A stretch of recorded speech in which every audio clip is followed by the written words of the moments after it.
Welcome to the Awesemo MMA strategy show for UFC 264, which is on Saturday night inside the T-Mobile Arena, headlined by the trilogy matchup between Dustin Poirier and Conor McGregor. Will be here for the next hour, breaking down the DFS slate for you. Of course, we are sponsored by Monkey Knife Fight. Later on in the show, we'll give you there are some lines that I have already jumped on over at Monkey Knife Fight that we'll see if those lines are still what they had when I played them a little earlier today, but that is one of the keys there at Monkey Knife Fight to jump on those lines. Of course, as always, I am joined by the fighter, Pete Rogers Jr. Pete, to me, overall, when I look at this slate, there are two fights to me that stick out of must roster on DraftKings. Obviously, one of them is the main event because of the pricing at 8,100 for both guys. I don't know how you're not slamming at least one of these guys in every lineup that you have. And to me, the other one is Tatu Vasa, Greg Hardy. Like, that's pretty much how my roster construction really is starting when I'm breaking down this slate. Yeah, 100%.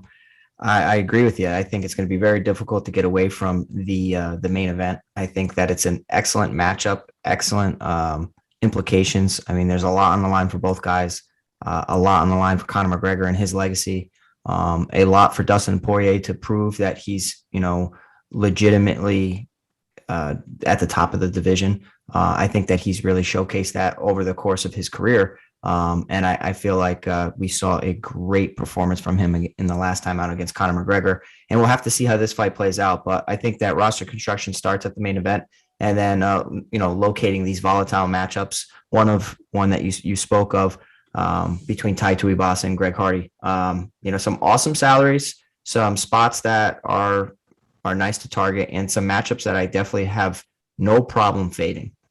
Yeah, there are definitely some ones there. Of course, appreciate everyone joining us here on a Thursday afternoon. By the way, this is our new time slot on Thursdays, 4:00 Eastern time. So we're pretty much here every Thursday as UFC's doing 42 events a year. So, of course, and then on Saturday, we'll have Live Before Lock. We'll be on from 5 to 6 p.m. Eastern time, leading you up to UFC 264. Of course, if you are not subscribed to Awesemo on YouTube, be sure to hit that subscribe button, hit that notification bell. We got a lot of great shows for you each and every day. Of course, coming up after us will be MLB Deeper Dive, followed by MLB Live Before Lock to get you ready for tonight's MLB slate. Speaking of MLB, our free premium data and tools over at Awesemo.com today is MLB Top Stacks. Also, the NBA Showdown / single game ownership projections is free on the site. So if you are not a member of Awesemo.com and you want to see what is behind paywall, get a little bit of a peek of what behind the paywall, be sure to check out that free premium data and tools we have over there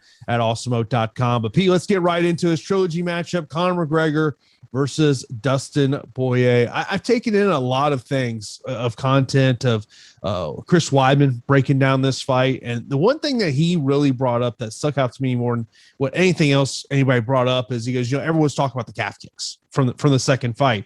And he says, if you really think about it, he goes, it likely was not the game plan of Dustin heading into it, but it was because of that stance that Conor had that was so boxing centric that it was an in-fight adjustment of like, hey, if you're just going to give this to me, I'm just going to keep hammering you with it.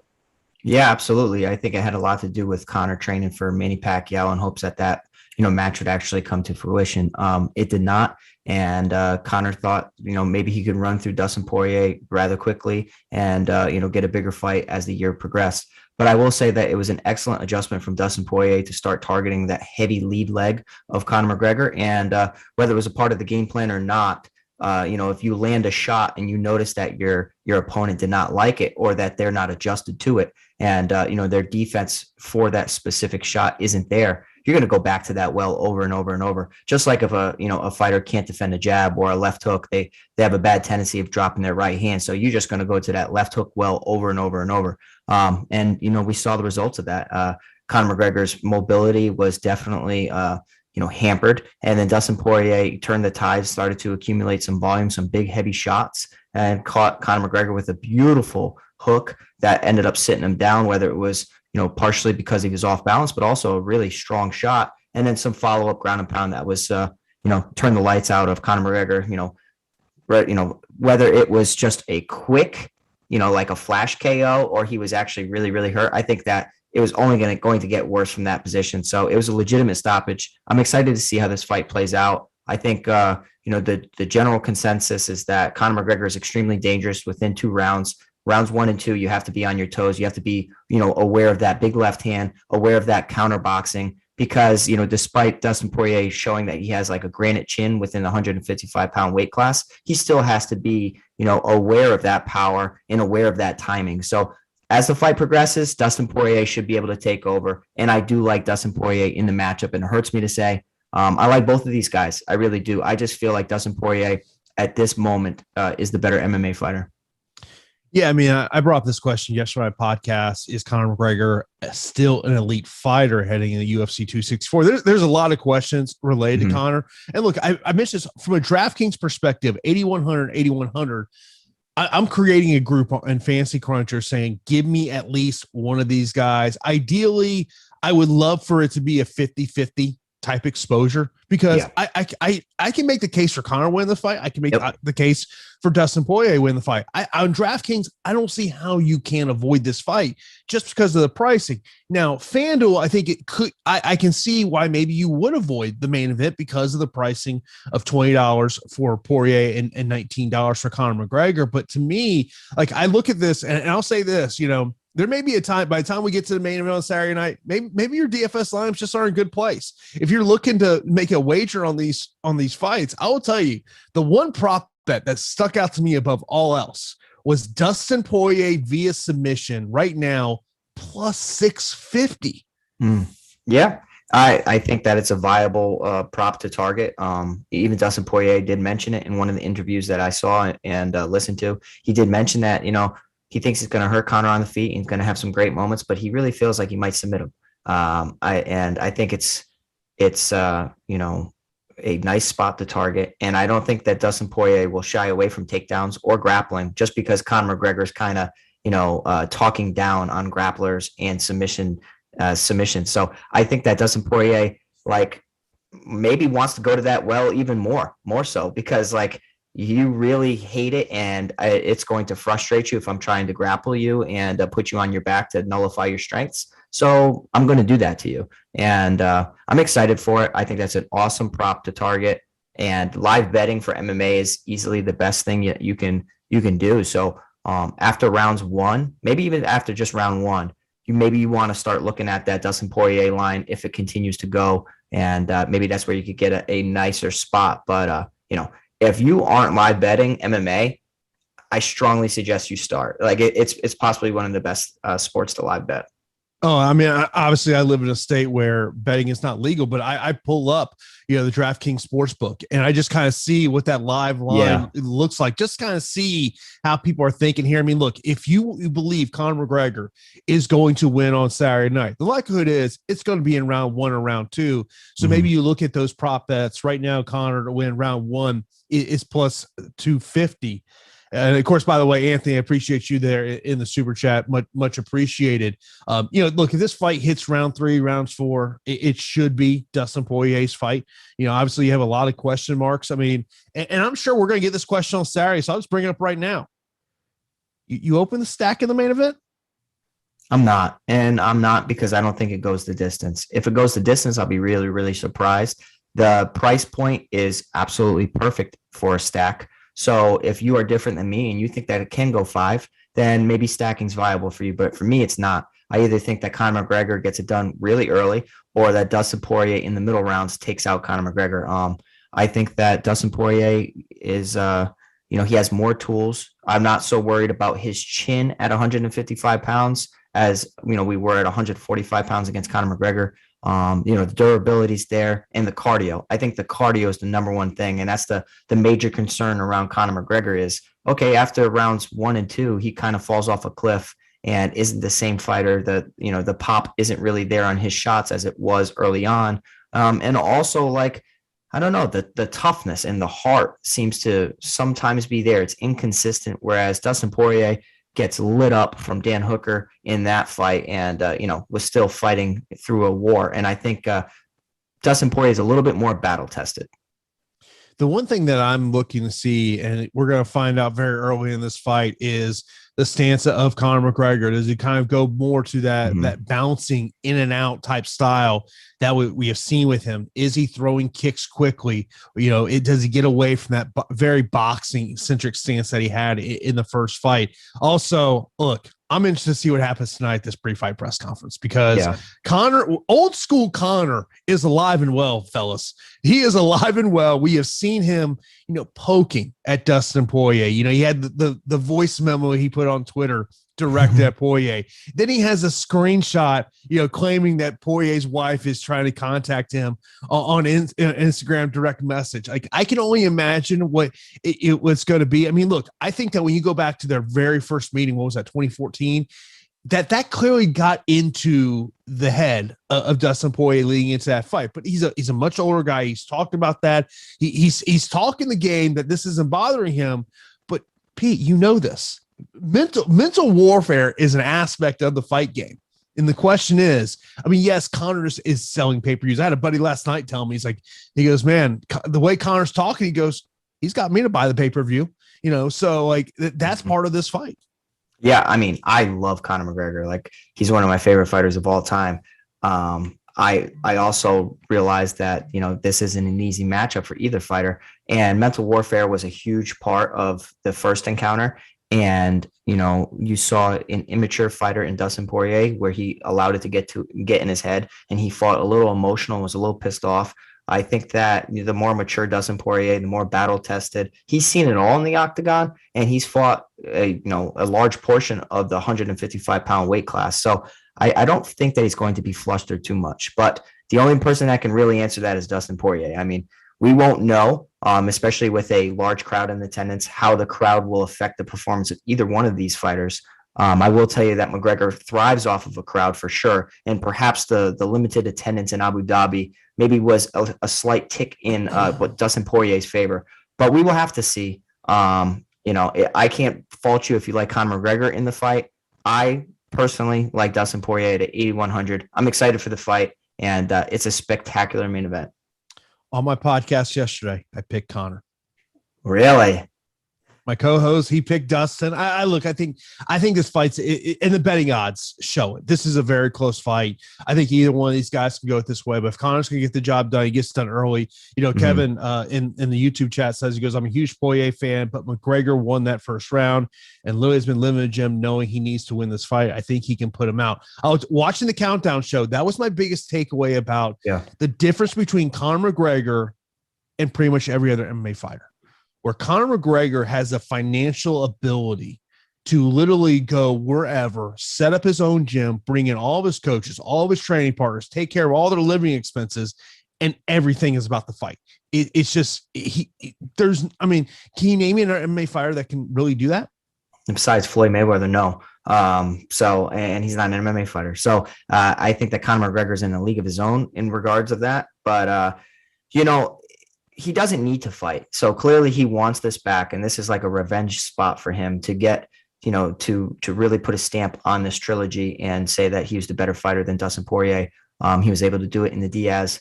Well, in the second encounter when he first, suffered defeat against Diaz. But, I'm interested to see how this fight plays out. And I think that, Dustin Poirier, an American top team, he's been with them for a very long time. I do think that he has a higher quality of training partners that come in and out of the doors there, as far as top tier MMA fighters, whereas Conor McGregor may have specialist coaches and may have everything catered around him and to him. But it's tough when you're surrounded by yes men.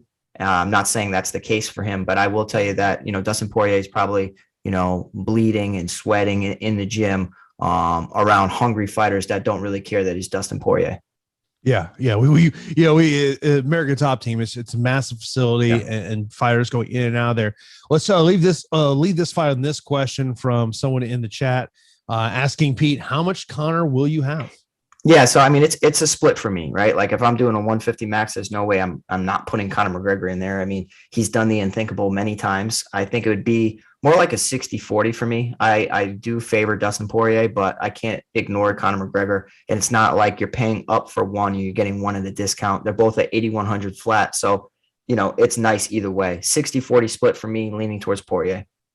Of course, if there's ever a time where you're unable to watch the Awesemo MMA strategy show right here on YouTube, you can catch a part of the Awesemo podcast network. Of course, this is one of the best ways to get a free month of Awesemo Plus Platinum, as all of our shelf life shows are up there. The strategy shows you can check out there, a part of the Awesemo podcast network. Just go to awesemo.com/podcast. And make sure when you're there, submit a 5-star review with your Twitter handle or Awesemo username, and you'll be entered to win a free month of Awesemo Plus Platinum. One winner is awarded every Friday. Your reviews are eligible up to 1 year. It's simple, it's easy, and it's your best chance at winning a free month of Awesemo Plus, which is a value at about $90. So head over right now, and you can be eligible to win that prize there. Be sure to check that out. Great stuff. We'll tell you that the ownership and projections are up for Saturday's card over at awesemo.com. So if you are a member, you can check that out there. Let's move over to the co-main event. Gilbert Burns versus Stephen Wonderboy Thompson. Stephen Thompson, the betting favorite in this one. We look at the DraftKings lines, 8,500 for Wonderboy, 7,700 for Gilbert Burns. Gilbert Burns has said some pretty interesting things leading up to this one.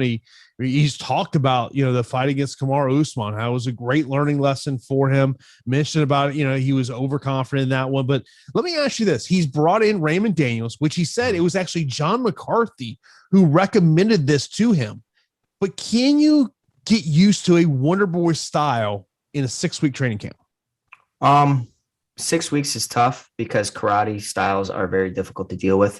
Tyron Woodley had to make some adjustments and bring sparring partners in as well to really imitate and try to give you a feel for a karate style when he was facing off against, Stephen Wonderboy Thompson. But, 6 weeks against Raymond Daniels, I'm sure it wasn't easy sparring sessions, and I'm sure it wasn't pleasant at times because it's a very frustrating experience. The footwork is completely different when you're fighting a karate fighter. That's my background, so I understand how a karate fighter is very, very difficult to deal with.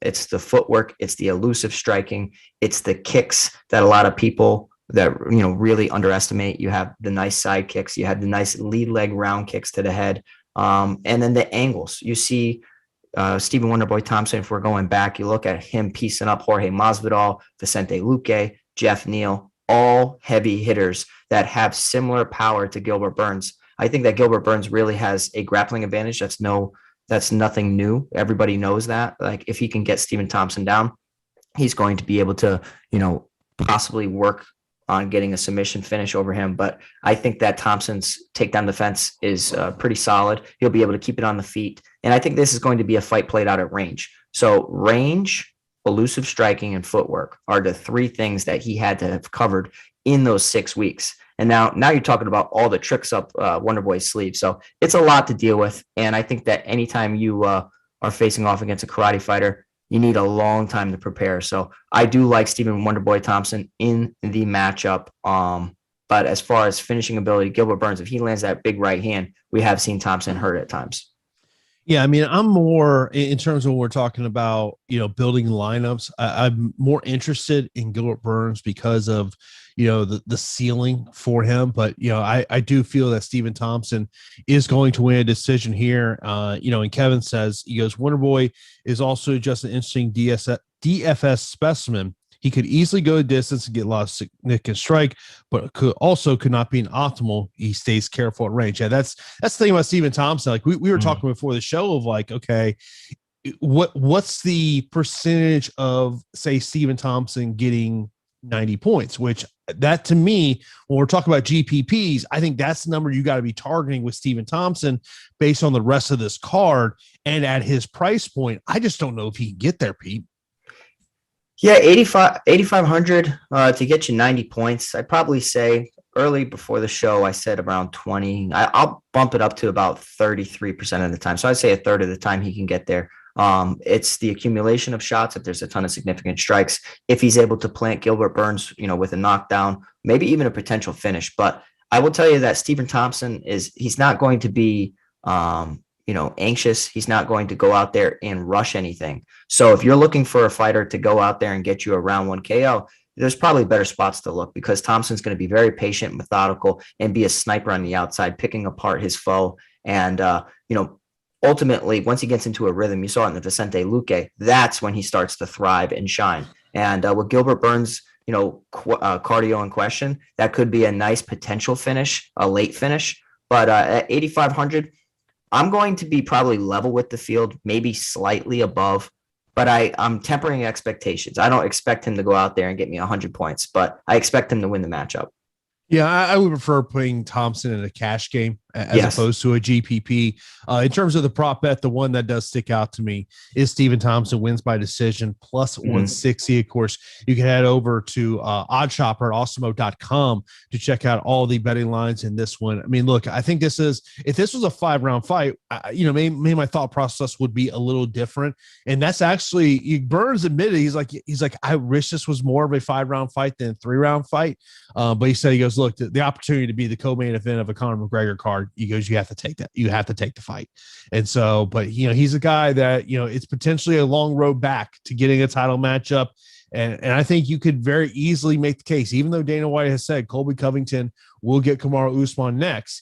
If Stephen Thompson can go out there and have a spectacular performance, I could see where Kamaru Usman goes, you know what? There's only one guy in the top 5 I haven't faced, and that's Wonder Boy. Yeah, I agree with you. I think that if Wonder Boy wins here, I think he's fighting for the title. Maybe it's because Colby Covington's a little difficult to deal with as far as the matchmakers are considered for some fights. But I think that Thompson's an interesting stylistic matchup for Kamaru Usman. I think that Usman will struggle at times, but ultimately pull out the victory. I have a little bias because Thompson's my favorite fighter, and I know what he brings to the table, and I know how difficult that is for fighters to really adjust to. So I'm favoring Thompson in this matchup, and I'm excited to see the fight.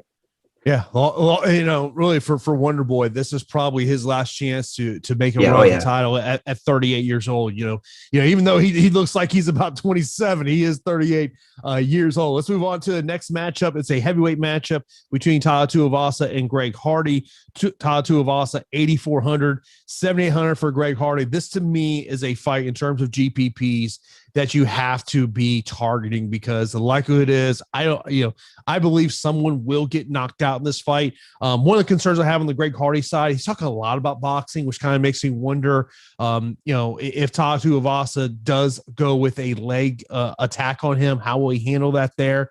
I do like the under 1.5 round prop, which is plus 150 here. I mean, look, with both these guys have massive power in their hands. Any one of them can end the night here.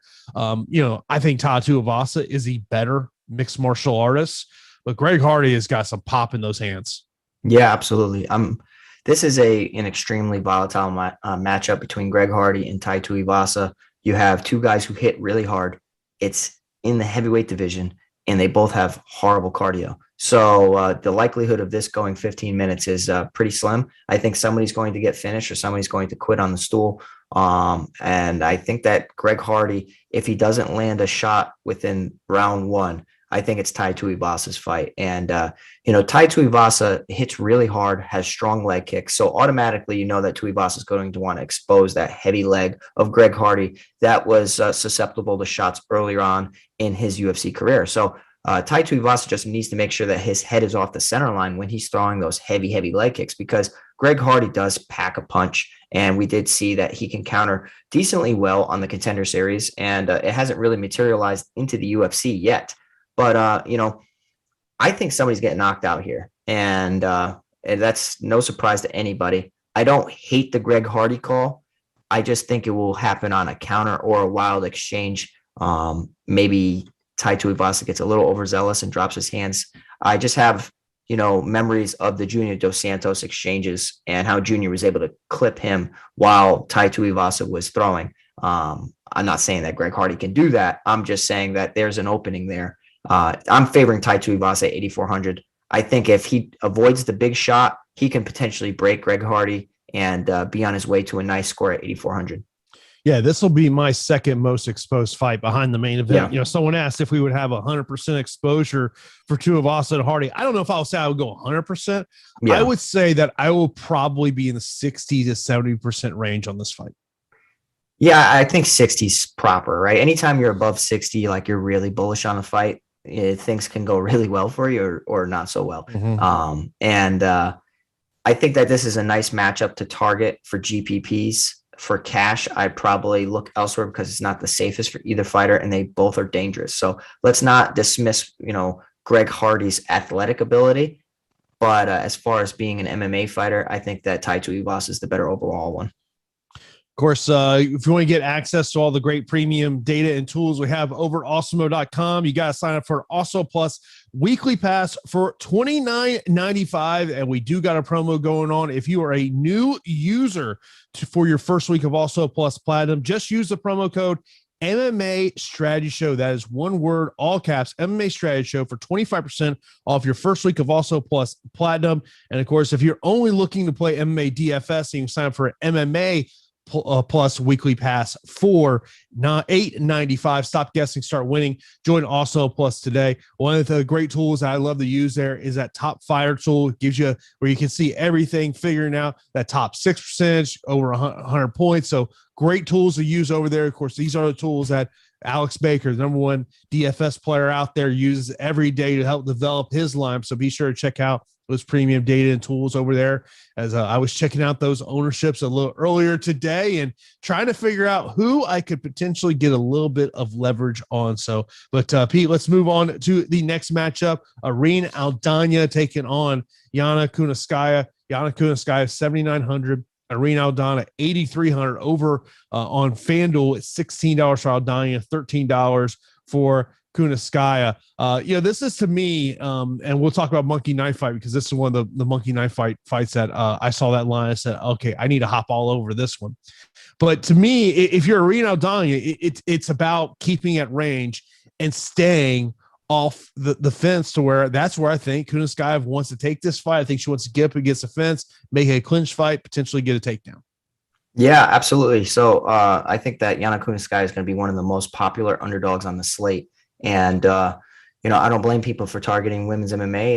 It's volatile at times. And whenever you see a fight that you predict is going to be close or competitive, that it's okay to target the underdog. It's okay to take shots. So I do recommend having some exposure to Yana Kunitskaya. But with all that being said, her path to victory should be against the cage, making this an ugly fight in the clinch, and possibly resorting to some takedowns to solidify rounds. I think that's her best path to victory here, because if she stays on the outside, she could get picked apart by the nice volume of Irene Aldana with those crisp hands. Yes, Yana Kunitskaya has more of a kickboxing-esque striking style, whereas Irene Aldana resorts mostly on precise boxing and good combinations. I think that the big cage could be a factor here if Irene Aldana is able to stay on the outside, keep it moving, defend some takedowns. She has struggled in her career massively against defending some takedowns whenever she's fought fighters that want to take her there. So has she made adjustments? And that's the big question, whenever you have a fight card, is thinking about how their previous fights went and thinking if they've made adjustments or tried to patch those holes going forward. Fighters constantly make adjustments, so it's not like a standard going forward. Like, it's not like Irene Aldana is not going to try and get better at, takedown defense going forward. She recognizes her weaknesses and will probably rely a lot of her camp and, focus a lot of her camp on her weaknesses. So for me, it's Irene Aldana. I'm hoping that she made some adjustments. I don't really like this fight as far as DFS is considered, because I do think it's going 15. But I can't fault you to having some sprinkle of exposure to Yana Kunitskaya at 7,900. Of course, this show is sponsored by Monkey Knife Fight. When you sign up over at Monkey Knife Fight with the promo code Awesemo, you get an instant first match deposit of up to $100. And if you've never played on Monkey Knife Fight, I've laid this out on the last show, is you got to be looking at these lines early in the week, because there are times, Pete, we're always looking for an edge. And right now, there is two fights that I've found an edge on. I've already made a play on two fights this one, and one of them is Irene Aldana and Yana Kunitskaya. So when I saw the total strikes line, I was like, okay, all right, need to pop on this one. Yana Kunitskaya, 122.5. If you would have told me that was the Aldana line, okay, all right, be a little high, but could see that. But then on Aldana's side, it's 93.5. First off, just go less on Unica and Skyev. I don't see her getting 122.5 strikes in this one. The 93.5 is an interesting number, Aldana. I went less there as well. Yeah, so it's a lot, right? Like, it's a lot, and it's going to depend on the clinch. If Yana Kunitskaya gets in the clinch, obviously she can rack up a ton of strikes that way. But outside of that, I think that she could struggle at range against Irene Aldana. I think that Irene Aldana, if you look at her previous performances, she has had some significant output at times. 5.52 strikes landed per minute in comparison to Yana Kunitskaya, 4.22. A lot of that is in the clinch, though, for Yana Kunitskaya. I would target the under for Yana Kunitskaya. I think it could get close if a lot of the fight is in the clinch, but I do foresee this being on the outside where Irene Aldana could get more than the monkey knife fight prop right there. So I'm interested to see this fight and hear about your success over on Monkey Knife Fight. A little jealous. You know how I do a Monkey Knife Fight. It's me about finding the ones where I think I've got an edge on. The other one that I think is an edge right now is Niko Price and Michel Pereira.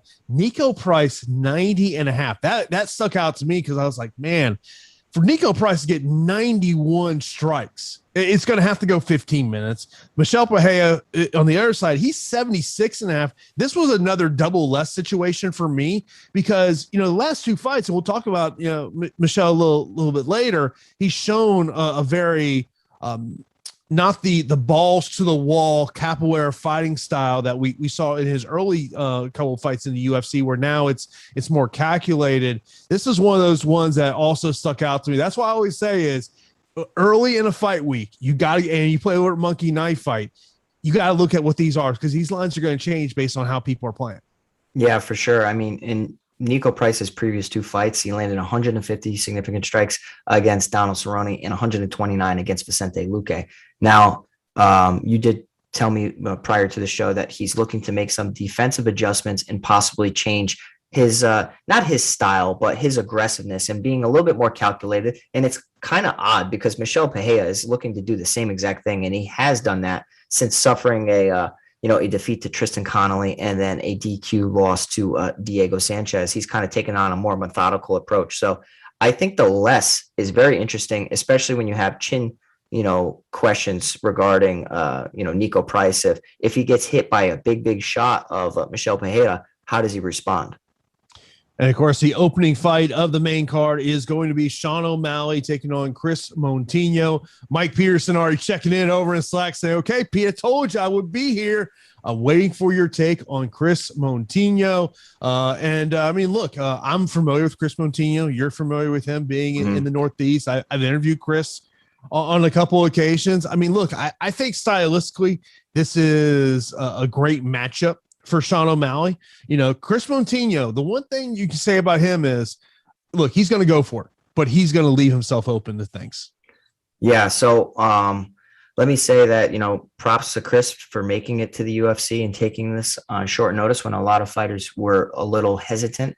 So massive props to Chris Montinho. I'm rooting for him. I hope that he does well. I just think that there are plenty other matchups within the UFC that would have been a better debut against. I think that Sean O'Malley is approaching the top of the division, and to take on a last minute replacement is a little odd that they kind of went through with it. But I think they wanted to make sure that they didn't lose Sean O'Malley on the card. I mean, a card where you have Conor McGregor and you want to take all the eyeballs that are on Conor McGregor and possibly put them on your new superstar, Sean O'Malley. So maybe Sean O'Malley can start to be the face of the division going forward. So this is going to be a very, very difficult fight for Chris Montinho.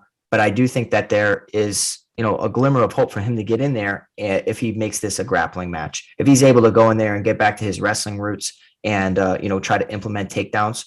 We don't know how Sean O'Malley is really going to respond to a grappling heavy approach. If this was Chris Montinho against the Sean O'Malley who fought Andre Sukumtat, I would have a much different opinion about the fight. And I think that it would be closer, but I do think that Sean O'Malley is somewhat hitting his stride He hits fast. He hits hard. He has a variety of attacks. He's extremely dangerous. And Chris Moutinho, in his entire career thus far, he has been damaged quite a bit and hit by some shots on the regional scene. So I think that the price tag on O'Malley is warranted at 9,500. Personally, I'll be rooting like crazy for Chris Moutinho, but I think that, O'Malley's going to be chalk city. Yeah, he's going to be chalk city. I think the question is just, if you're playing in a 150 max, 20 max, it's just how much, O'Malley you want to get to, especially when you're talking about the price tag at 9,500.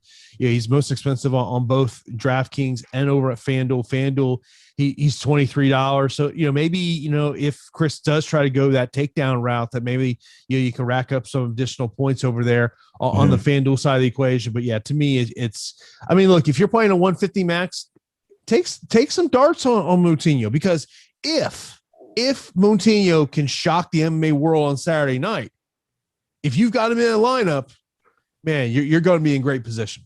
Yeah. So, that would be one of the biggest upsets that I can remember, especially because Sean O'Malley is like such a prospect in the UFC's eyes. And I think that they're going to protect him at all costs in certain ways. But Chris Moutinho doesn't care. That's the thing. Like, he'll go out there and he'll turn this into a war. And I think it could come down to who's more durable. And to this point, I think that Sean O'Malley's more durable. Yeah, to me, it's for me, it's I might have like in a 150 max, like literally Moutinho in one or two lineups, but I'm just not going to have much of him because I do think Sean O'Malley will be a little bit of a showcase for him. Feature prelim matchup will be Carlos Conor taking on Max Griffin. Max Griffin 8,700 on DK, $21 over on FanDuel for Carlos Condit, 7,500 on DK, $10 on FanDuel. This is, to me, Max Griffin is a guy that I'm really going to be paying attention to in terms of ownership, because this could be, and you brought up a great point to me before the show, this could be a guy that tries to take Carlos Condit to take down City. I think he needs to, right? Like, if you're standing up with Carlos Condit, you are playing to his strengths and allowing him to possibly steal rounds from you, because he's such a dynamic striker, very good at range, good knees, good kicks. And he has tricky combinations that kind of catch people off guard. And Carlos Condit's on back-to-back victories right now, which is, kind of odd. Court McGee and then Matt Brown. And you saw what Matt Brown did just last weekend or the other weekend. And that was a big knockout. But I will say that when Carlos Condit's paired against fighters that can take him down to kind of stifle his offense and solidify rounds, he struggles. And you can go back and you can look at the losing streak. You can also see that Max Griffin's good on the feet. So it's not like he's a fish out of the water. He's coming off a great knockout win, good straight punches. And now you add the factor that he can go in there and, initiate the clinch, be the bigger guy, take you down. I like Max Griffin here at 8,700. The one thing that kind of like stuck out in my mind, right, is I was a big WEC guy. So I followed the WEC like crazy. So the natural born killer, Carlos Condit, was like one of the biggest names out there. Yeah. He was submitting a lot of people off of his back too. And, that's because his wrestling just wasn't there. So he started to resort to a lot of submissions off of his back. I'm not going to ignore Carlos Condit because of those sneaky submissions. I don't think it happens, but I'm just saying that, he has done it to several people throughout his career. And maybe that's something he's going to be prepared for. Yeah, I'll be on my back, but I'm going to start working a high guard and, going after your arm and your neck like crazy. But I think Max Griffin at 8,700 could be one of these guys in the mid-range that's kind of lost in the shuffle and could actually have a very, very strong performance. Yeah, that's why, to me, I always talk about I'm looking for these leverage spots in terms of ownership, and he is definitely someone that I am paying attention to. Of course, football season is right around the corner, which means fantasy football is quickly approaching.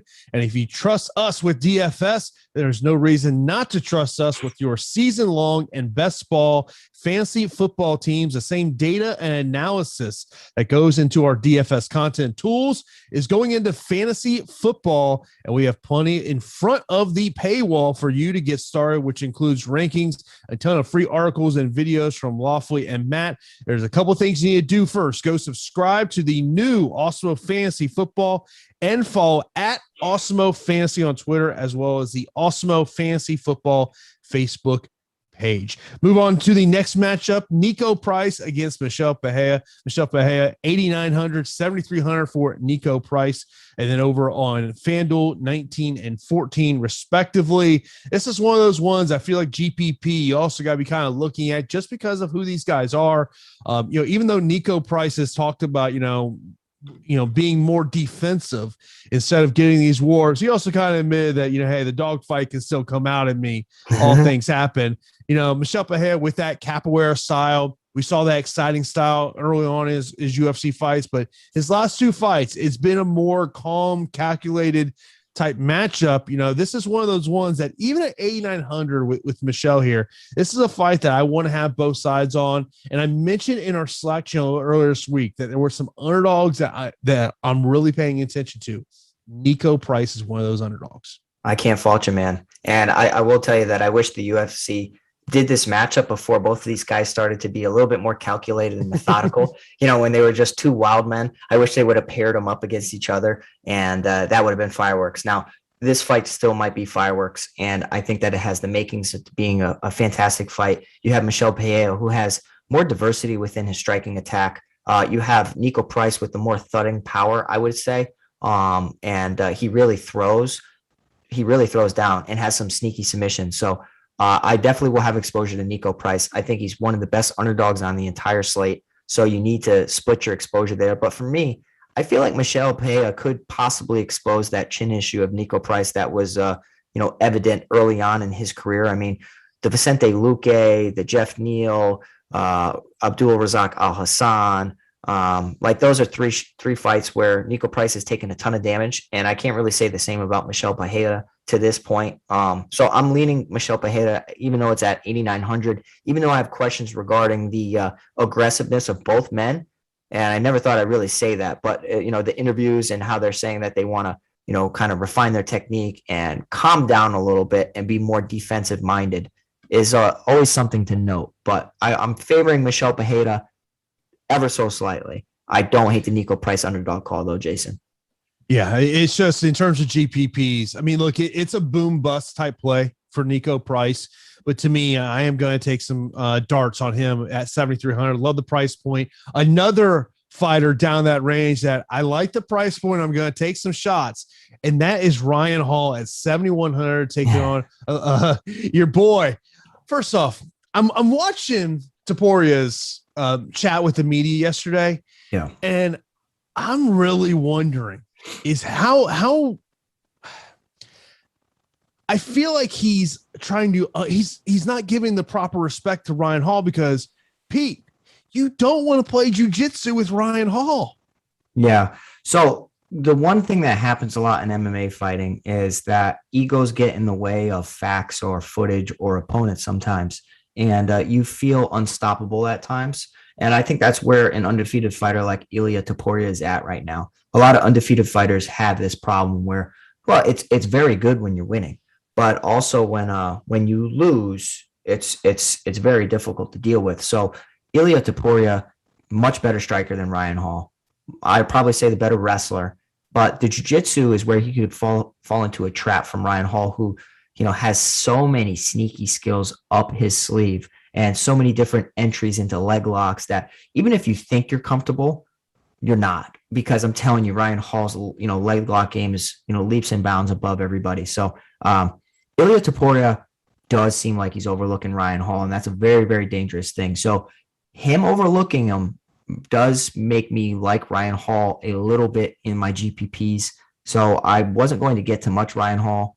I am going to get to some Ryan Hall now. But with all that being said, I still favor Ilia Topuria in the matchup. I think the striking's there. I think that he's actually a really talented fighter. I think that if he does the right game plan, he can win this fight. It's if you don't pay respect to Ryan Hall in certain areas of the fight, that's when you could actually get submitted quickly and not even realize it. Yeah, I mean, that to me is, if you tell me this fight plays on the feet, yeah, it's Toporia's fight to lose. No question about it.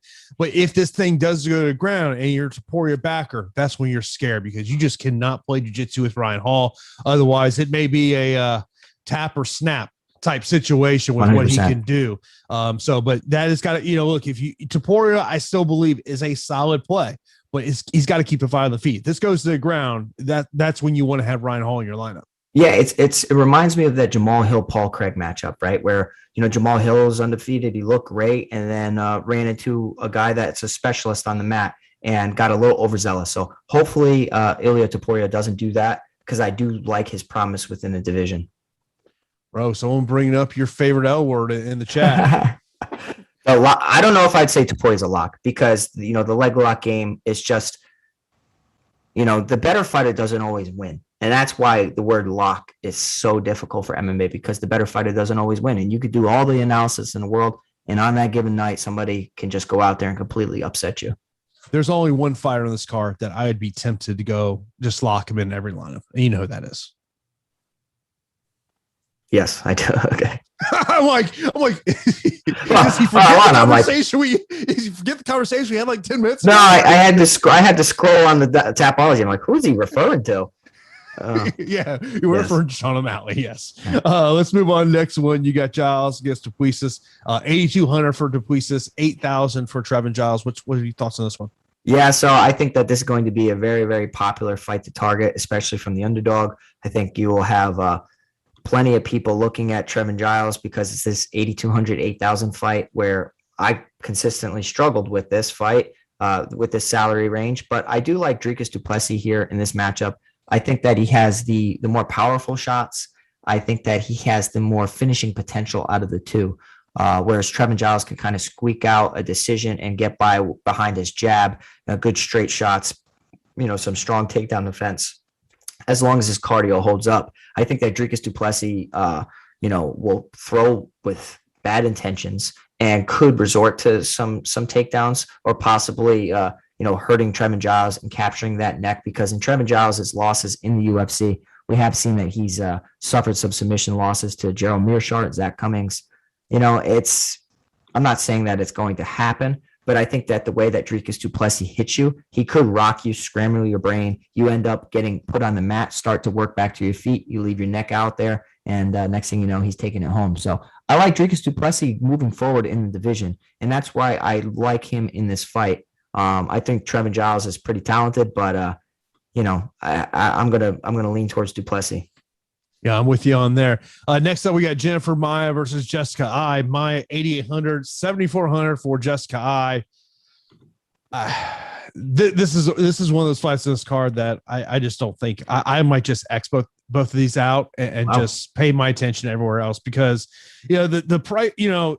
Jessica Eye, I mean, look, she's durable. Outside of, getting KO'd by Valentina Shevchenko, she is a durable fighter. I believe she's fighting for a UFC job here. I think this has got 15 minutes written all over it. I think that if I was going to make a play on this one, I'd probably go more Jessica Eye just because of the potential value play, but I just don't see this being an optimal fight. Yeah. So, the price range on Jennifer Maia is a little difficult to get to. Yes, she had a great moment against Shevchenko. And an excellent win over Joanne Calderwood. But, at 8,800, you really got to come through and put away your opponent or chain together tons of takedowns to accumulate a lot of points. And, I think that Jessica Eye is going to do everything in her power to keep this fight on the feet and, try and steal a striking match, by the judges. And, we have seen her do that in some fights and get around 70 or so points. So that's kind of like where I'm capping Jessica Eye out. Like, yeah, I think that she could win a decision and get you 70, maybe 75 points. It all depends on the rest of your lineup and your roster construction. But this is a fight that I absolutely hate for DFS. I want Jennifer Maia to win. I think that Jennifer Maia will win. But, Jessica Eye's ceiling is pretty low. Next up, we got Omari Akhmedov taking on Brad Tavares. And Pete, I got to admit, you mentioned this one to me. Brad Tavares may be a sneaky play over on FanDuel. Yeah, for sure. You have a fighter who's notorious for strong takedown defense, fighting a guy in Omari Akhmedov who will look to be, implementing takedowns from the get-go, big power shots, but trying to get his opponents down to the mat. And I think that he could struggle to do so. And maybe Brad Tavares can capitalize on a questionable gas tank from Omari Akhmedov. So I think Brad Tavares is a stronger play over on FanDuel because of takedowns defended. But I do think that Brad Tavares, as long as he doesn't get hit by a big shot, I think that he can win this fight pretty handily. His ceiling is limited as well, similar to a Jessica I, whereas like he can get you about 75 to 80 points because he's so defensively sound that he's worried about stopping their takedown attempts and then starting to, come on late. So I think that Brad Tavares 8,600, he's okay. Yeah, I expect him to win, but yeah. Then we got Zamulov taking on Rivera. Rivera 6,900, Zamulov 9,300. And I think that, look, if you're looking to get different, Zamulov would be a way to get different. But I think it goes to that Stephen Thompson question. What's the percentage he scores more than 90 points? Well, he's got to score a lot more than that at 9,300 because, he's got to get us 100 points. And within that division, it's very tough. You don't really see finishes far too often. At flyweight, it's interesting. But I will say that you could be targeting the fighter facing Rivera, because Rivera is coming off of a lot of damage. I mean, getting knocked out from Ode Osborne, losing to Francisco Figueiredo, then getting knocked out prior to that to Tyson Nam. I think that he's struggled at the UFC level for sure. Outside the UFC, Zhalgas Yurmagomedov has actually shown some promise and beaten some legitimate competition. So I like him to win the fight, and I think that he can mix in takedowns to really put a stamp on some rounds. But at 9,300, you really got to do a lot for me, especially when Sean O'Malley's on the card and some other high-priced options. So Yurmagomedov's going to get the W in my opinion, but I don't know if he pays off the price tag. Of course, you see at the bottom of the screen the great promo we got going on over at Awesemo.com to be an Awesemo Plus member. Of course, one of the great benefits of being an Awesemo Plus member, get you into our Slack channel where you can talk to myself and Pete in the MMA channel. I do office hours on Saturdays leading into a UFC card before log. So that's a great benefit of being an Awesemo Plus member is access to our premium Slack channels. And our guy, El Negro Loco, always in there with those breaking news, helping us out, of course, the MLB, NBA, and everything. So that's a great perk we have over at Awesemo.com. Now, the final matchup is the 9,700, Amedovski and Yazong. First off, you kind of mentioned to me about maybe taking a flyer here. Yeah, so this matchup's ridiculous. And the fact that, Amedovski has a 9,000 price tag is insane. And it goes to show you that a lot of the odds are just based off of what you see on paper. And Alan Amedovski is 8-2, whereas Hu Yaozhong is 3-2. So a lot of bookies, a lot of experts are just automatically assuming the more experienced fighter is going to go out there and get it done. But I will say that Alan Amedovski is more one-dimensional than Hu Yaozhong, who is going to be looking to mix it up and used to compete, at a higher weight class, now dropping down to 185 pounds. I don't like this fight in general, but I like Hu Yaozhong from a salary standpoint at 7,200 because we know that Amedovski, he got absolutely smoked by John Phillips and then completely dominated against Christoph Jacko. Tons of grappling in that matchup as well. So I think that Hu Yaozhong has a path to victory here, and I'm going to chase it. There's so much riding on this fight because Hu Yaozhong's, absence from the cage. But I think that it could be, he could be evolving his game during this absence. So I'm going to take a shot at 7,200, and then we'll have to see how the weigh-ins go. And we'll check you guys out on Live Before Lock. But that's my feeling on the opening volatile fight of the night. Before we get into our straight up fight picks, do want to thank everyone that's been checking us out here on a Thursday afternoon. Of course, if you're not subscribed to also, be sure to subscribe to the channel. Got great programming for you each and every day. Of course, coming up right after us will be Eric and Adam with the MLB Deeper Dive, and then it'll be MLB Live Before Lock to get you ready for tonight. Hit that notification bell, and also give us a thumbs up. We always like seeing those thumbs up. And me and Pete are always checking comments on these videos after the fact. So if you're watching this after the fact, you got a question about something me or Pete said, hit us up in the comments. We will talk to you in there as well. So let's end the show, Pete, with our straight up fight picks. Let's go bottom to the top. So let's start the first fight of the night. I will take Amedovski. I'm going Hu Yaozhong. I will take Zhalgas over Rivera. Zhumagulov. And by the way, these are straight up picks. These are not DFS related. I will take Brad Tavares against Amari Akhmedov. Tavares. Duplessis for me. Duplessis. I will go to Poirier over Hall, but concerned about if the fight hits the ground. Yeah, Taporia. Give me the upset Niko Price. Okay, I'm going Michel Pereira. I will go Griffin over Condit. Griffin. I will take Sugar Sean. I think that's no surprise. I don't think I have to ask you for your pick. Okay. Same. I will take Aldana against Kunaskayev. Aldana. Let's see if we go different here. Give me Tuivasa. Tuivasa. All right. Co-main event. Who you got? I got my boy Stephen Wonderboy Thompson. Yeah, I know you got to go with your karate guy. Hold on. And then before the main event, we missed the fight. Jennifer Maia, Jessica Eye. Oh, Jennifer Maia. Jennifer Maia. Yeah. I will go Stephen Thompson. Main event. Dustin Poirier. I'm sticking right now with my pick I made yesterday. I'm going to stick with Conor McGregor. Okay.